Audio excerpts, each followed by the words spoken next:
Salut tout le monde, j'espère que vous allez bien. Moi ça va. Aujourd'hui on se retrouve pour un petit dessin tranquille, il n'est pas si compliqué, il a juste une petite technique à retenir. Cette technique consiste à commencer par le centre de la fleur. Pour se faciliter la tâche, je fais donc un triangle et avec mon critérium ou crayon gris, à chaque sommet de mon triangle, je vais créer un pétale qui commence bien large et qu'on va rétrécir petit à petit. On le fait aussi pour les deux autres pointes. Les fleurs de lys vont être constituées de ces trois pétales et de trois autres pétales plus gros en premier plan. Franchement, là aussi ça reste simple. Au lieu de placer les pétales au bout des pointes de notre triangle, on va les commencer sur chaque arête. Elles seront plus grosses et vont dépasser de chaque côté.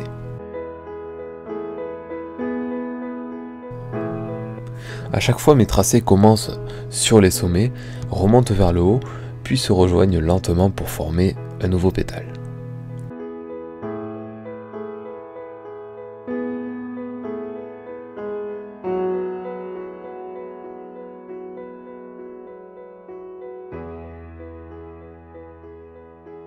Dès qu'on a fait les trois, on fait les étamines.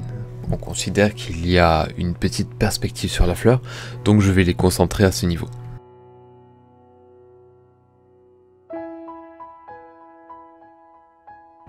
Pour info, ces petites tiges, c'est ce qui permet à la fleur de procréer.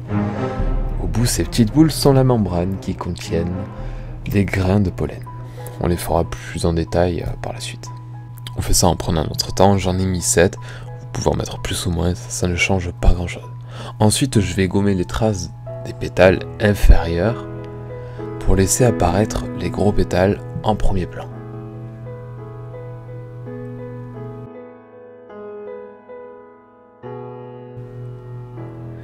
On se retrouve avec le croquis de notre fleur. Honnêtement, rien qu'avec cette technique, vous pouvez créer des tas de fleurs, en tordant les pétales différemment ou le choix des couleurs.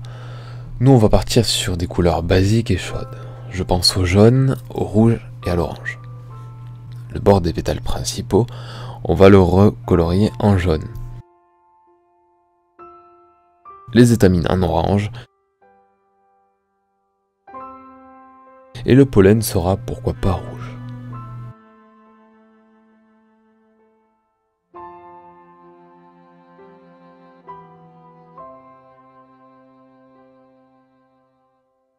Et on va, avec notre crayon orange, créer la couleur sur le centre des pétales en traçant de légers traits serrés.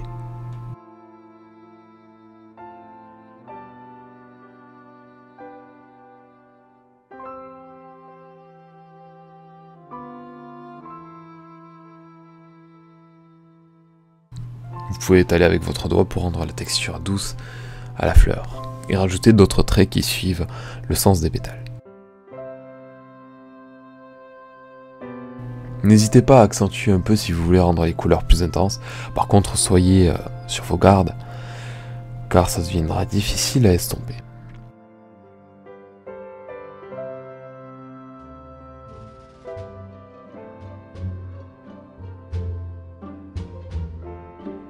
Ensuite, quand nos couleurs sont à peu près réparties, vous pouvez facilement ajouter des petits points rouges un peu partout.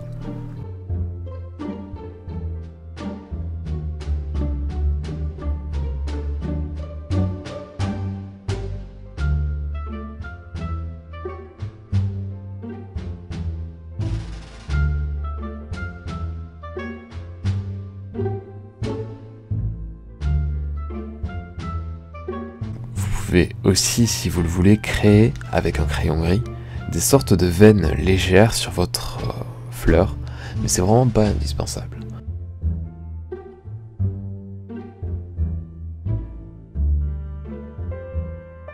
Ensuite, on va essayer, pour bien garnir la fleur, d'ajouter du feuillage. Perso, j'aime bien ajouter 2-3 grosses feuilles et quelques brins d'herbe. Je trouve que ça comble un peu les espaces vides. Je colorie avec mon premier cœur et puis je me mettrai à créer une variation de couleurs avec un crayon pastel clair et un vert plus foncé.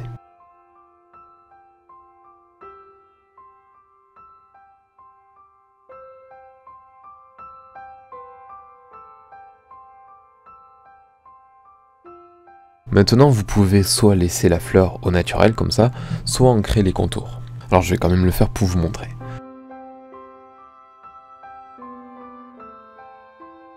Ça donne un résultat tout aussi intéressant. Personnellement, j'utilise un stylo micro-pigment, mais un stylo noir standard suffit.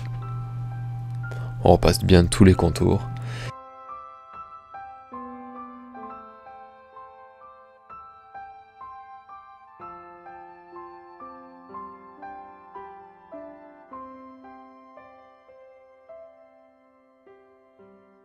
Et le tour est joué pour notre fleur de lys. J'espère que la vidéo vous aura plu, n'hésitez pas à donner votre avis en commentaire. Je vous mets le lien des tutos sur la rose si ça vous intéresse, ainsi que le lien d'une nouvelle chaîne YouTube que j'ai créée sur mes autres passions dans la description. N'hésitez pas à créer votre propre fleur et m'identifier sur Instagram, je les regarderai. Passez une bonne journée, on se retrouve très vite dans une autre vidéo.